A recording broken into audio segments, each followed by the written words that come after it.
Welcome everyone to the premiere episode of Sunday Supper with the Queen. I'm the Queen, Christina Green, your American Beauties Plus Queen Excellence. Before we get started today, I want to tell you a little backstory on how all this began. In 2013, I started volunteering with the Ronald McDonald House down in Columbus, Georgia, my hometown, and really fell in love with their cooking program. Now, if you're not familiar with the Ronald McDonald House, it's a place where families with sick or injured children that are receiving treatment in a nearby hospital can stay for free. So I volunteer by going into the house and cooking a meal.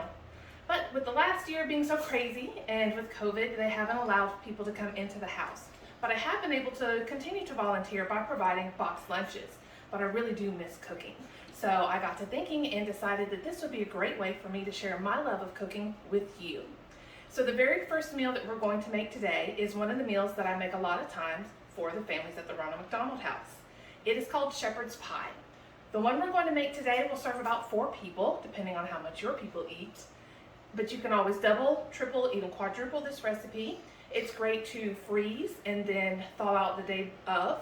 So take it out of the freezer before you go to the bed the night before, put it in your refrigerator, take it out the next morning. It should be ready to go by dinner time. You're just going to pop it in the oven and cook it. So the ingredients we're using today is 1 pound of ground beef, about a half a bag of mixed vegetables. These have carrots and peas and corn and green beans. 1 can of cream of mushroom soup. You can use reduced sodium. I love salt, so you'll never catch me using reduced sodium anything, but I will give you tips and pointers here and there for some lower sodium and even lower carb foods. This is one of them. We also have 1 packet of French onion soup mix, some homemade mashed potatoes.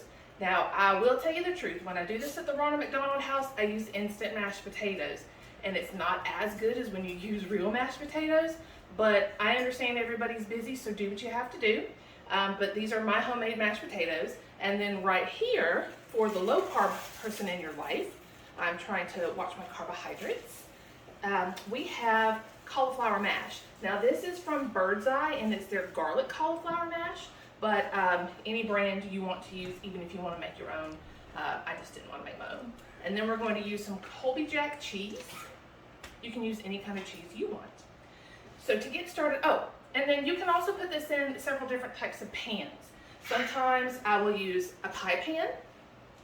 Sometimes I will use like a little 2-quart Pyrex dish. But when I'm making it for the Ronald McDonald House, I use a lasagna pan. But today, I'm going to be super cute with it and use 6 of these little souffle cups. And that's what we're going to use today. All right. First things first, my oven is already preheated to 350 degrees. I've already cooked and drained the meat. Just gonna add that in there. Alrighty, and then our vegetables, they can be frozen. Mine have probably sat out for just a little while, so they're a little not frozen, but you can use them straight out of the freezer, that is fine.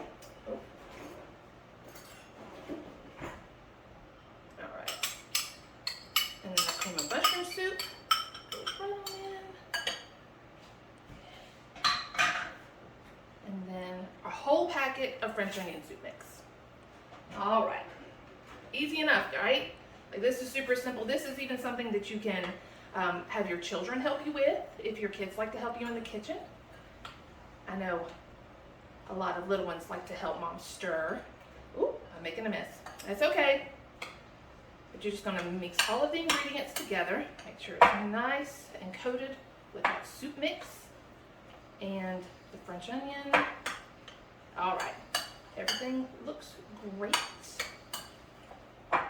All right, now we're going to get our little containers here. I'm going to clean up a little bit. I made a little bit of a mess. You might see occasionally a 4-legged furry family member come by. I have 2 dogs and 2 cats, and the dogs love to be in the kitchen when I'm cooking because they hope I drop something and they can eat it. So you might see them roaming around in the back. All right. So these containers have not been, I didn't spray them with anything. You can if you want to. I don't feel that it's necessary. But now we're just going to fill them up. And I will have some extra left because it's not all going to fit inside of these 6 little containers. I remember the first time I made this for the Ronald McDonald House, I was very extra with it, and everybody received their own little pie pan, kind of like when you get, oh, what are those? Oh, like a little pot pie, like a Stouffer's pot pie in the freezer section. So you would get, everybody received their own little miniature one, and it was really cute. But today I'm doing it like this because I will put some of the mashed potatoes on 4 of them, and that way my husband and son can enjoy the mashed potatoes because they are not watching their carbs, and then I can have the one with the cauliflower mash. Oh, we might actually be able to make this fit. Fantastic. Well, I was going to say, if you ended up with any left over, you can always get, put it in another little Pyrex pan or something small and cook it on its own. All right, I think that looks great. Got a little right there. I'm trying not to make a mess and kind of clean as I go. When I remember being a teenager, my mother would always fuss at me and she would tell me that I used every pot, pan, dish, fork, spoon, everything in the house, and it drove her nuts, but she did appreciate that I cooked. And then now my husband does a lot of the dishes and stuff at our house, so I try to be considerate of him too and clean as I go. Okay, it'd be easier to do this with a spoon instead of a spatula. Oh, I almost forgot. Before we put the mashed potato stuff on top, we're going to want to sprinkle a little bit of cheese. Now, like I said, I'm using a Colby Jack. You can use anything you want. Up there, up there. Now, we lined this baking dish with some aluminum foil, and that's because, as you can see, I'm making a little bit of a mess with the cheese. It's getting everywhere, and then as it bakes, it'll melt onto the pan. And so nobody likes to scrub a baking pan, so baking sheet. So this is a lot easier because you can just take the aluminum foil off and throw it in the trash. Okay. There we go. Yummy yum. Okay, now we are going to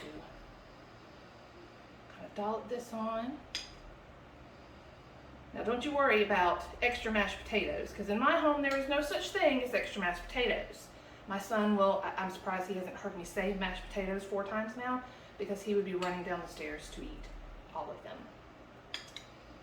But if you don't have a mashed potato lover in your home, then you can, I use 2 russet potatoes for this, you can use 1. Okay, and I'm going to almost try to lay this down and make it pretty, like a little frosted cupcake. Kind of look like little cupcakes.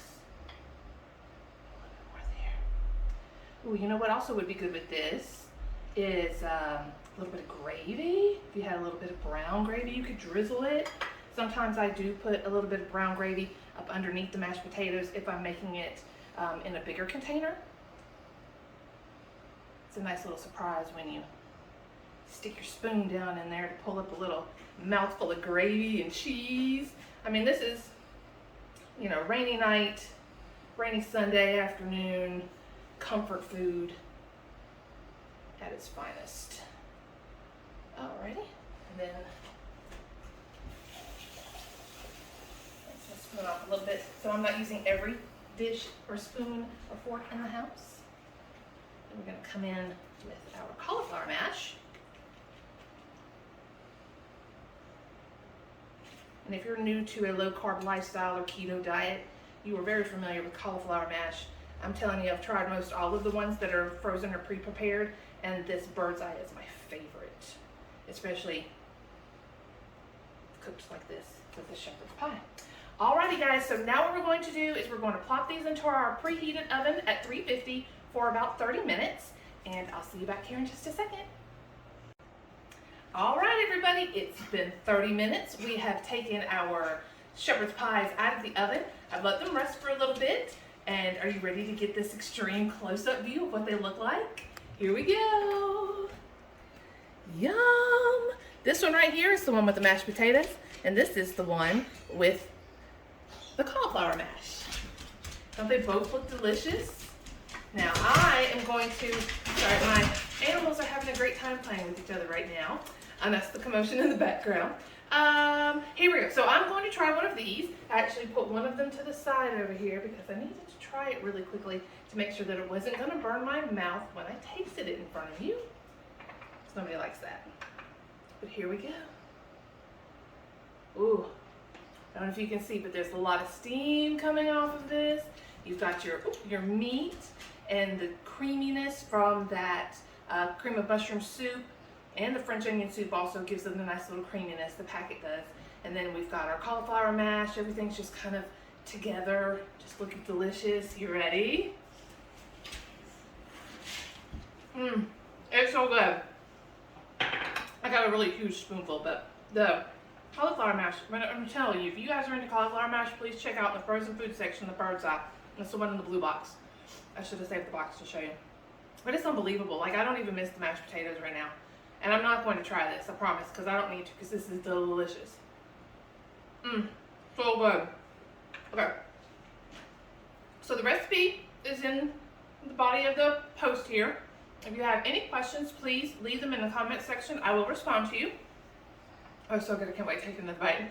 And if you have any suggestions, any questions, every time I do one of these, I'm going to try to give you a little tip on things to help make your life a little more simple when you're cooking.